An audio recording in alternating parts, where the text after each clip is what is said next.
So we're a couple of days out from the Japan Mobility Show. We're about an hour northeast of Tokyo at the Tochigi R&D Center, Honda's facility where they're doing all their new research.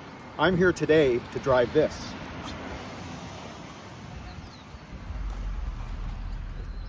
That's the new Honda Prelude. It returns the sporty roots. It started in 1978. It went for 5 generations to 2001. And now here we are, 2025, a brand new Prelude. I'm going to take it for a drive and I'll give you some impressions.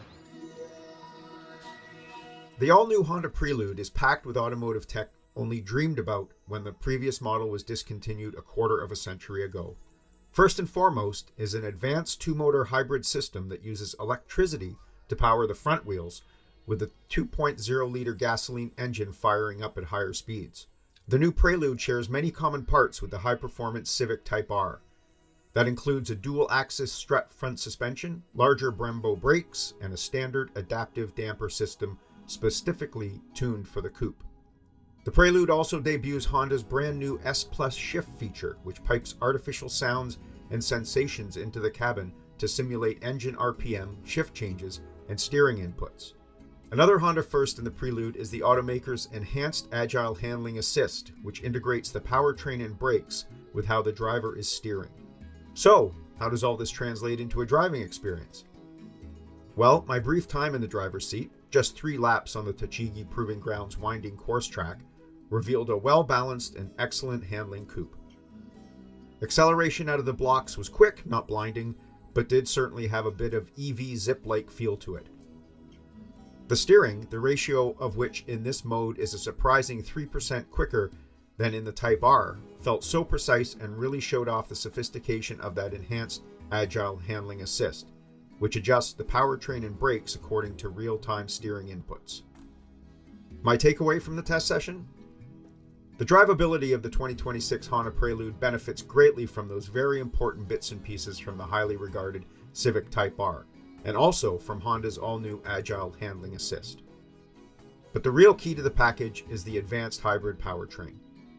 It really feels and drives like an EV thanks to that electricity-first design, and when the gas engine does kick in, it does so seamlessly to provide a wider and more consistent power band than an EV.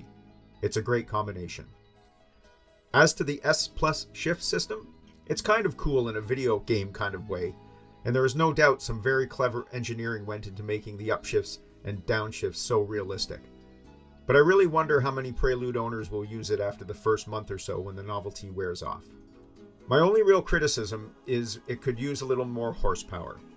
It would transform the Prelude from a very fun-to-drive coupe into a very, very, very fun-to-drive coupe. It seems that 200 horsepower just isn't enough to get the most out of the chassis and suspension systems. So, maybe we'll see a Prelude Type R in the future. Let's hope. Well, that was an exhilarating ride. I know Canadians are going to love the Prelude. They loved it so long ago. Who can we thank for this wonderful car? Well, the Honda CEO, Toshihiro Mibe. He wanted to bring sports spirit back, and he did it with that. And his daily driver, yes, a red Prelude just like that one. The car is currently on sale in Japan. It is coming, actually, by the time you see this video, it'll probably be coming to Canadian dealers. Price isn't identified just yet, but we're thinking the high 40s is what Honda Canada is telling me. It's going to be a great car. Honda has really returned to their sport roots. Not that the Civic Type R wasn't, but the Prelude nameplate is such a classic. I'm really pleased to see it back. For Driving.ca, I'm Andrew McCready.